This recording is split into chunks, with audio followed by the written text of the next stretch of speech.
Hey, what's up, Mario? This is like the third attempt to try to make this video. I've had to go through and delete pictures on my iPhone. I have like an iPhone hoarding problem, or just collect iPhone pictures, and it's like I have a problem deleting them. So I just hoard them all on the phone, and they clog up storage memory, and that's a confession. I just want to say a couple things that hopefully would be encouraging to you. Hopefully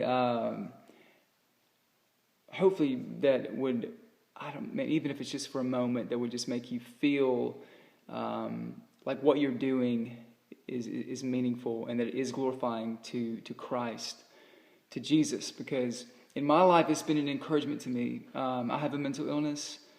We don't know if it was from football concussions or a genetic disorder. We don't know specifically. No one knows. It's not a demon.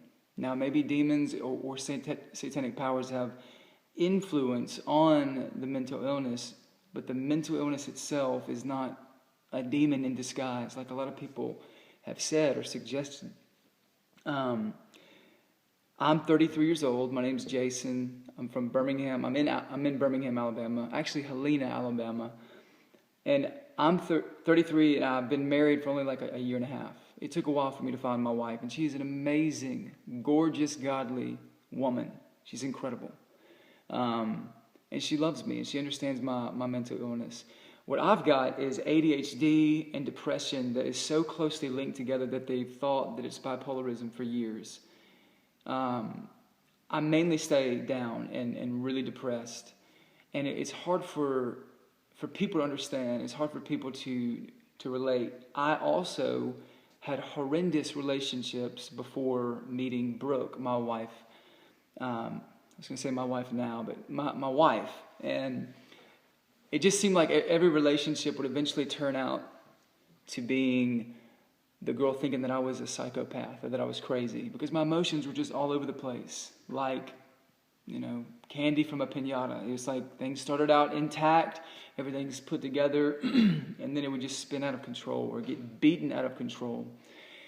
And I remember my last relationship, which was 4 years, the last thing that she said to me in a letter was, "You'll always be an important part of my life." And how I understood that, "You'll always be an important part of my life," was, you're not good enough.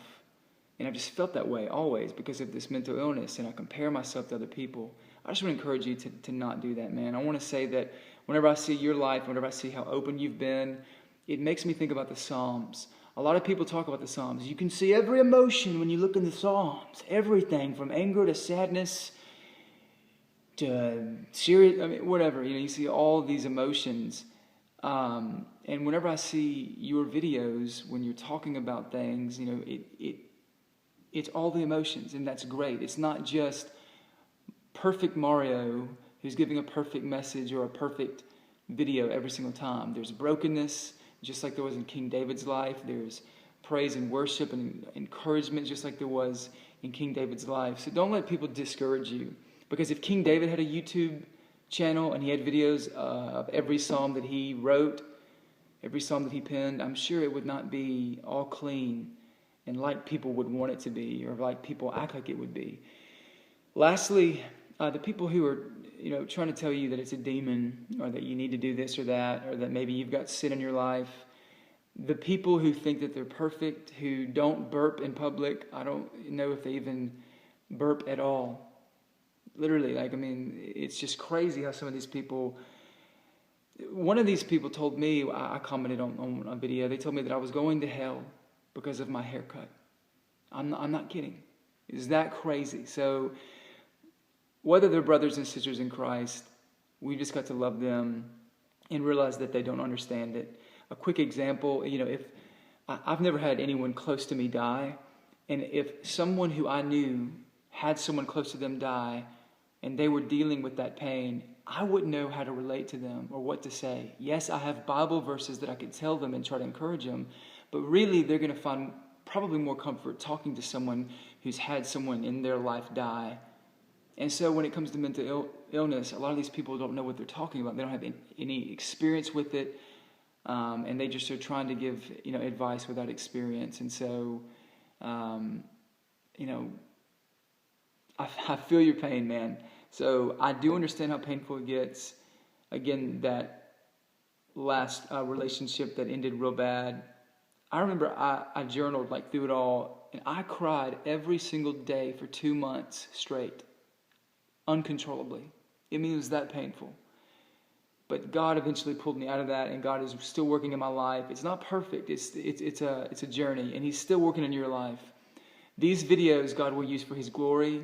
I really believe that. He's already used it to encourage me to glorify Him. So don't let people discourage you. There's a lot of idiots out there, even if they are brothers and sisters in Christ. They're just speaking rubbish. I mean, honestly, in my opinion. So be encouraged. Stay vigilant. And fear no evil, my friend. I'll talk to you soon, hopefully. Maybe make another video. You've inspired me to make a video. Wow.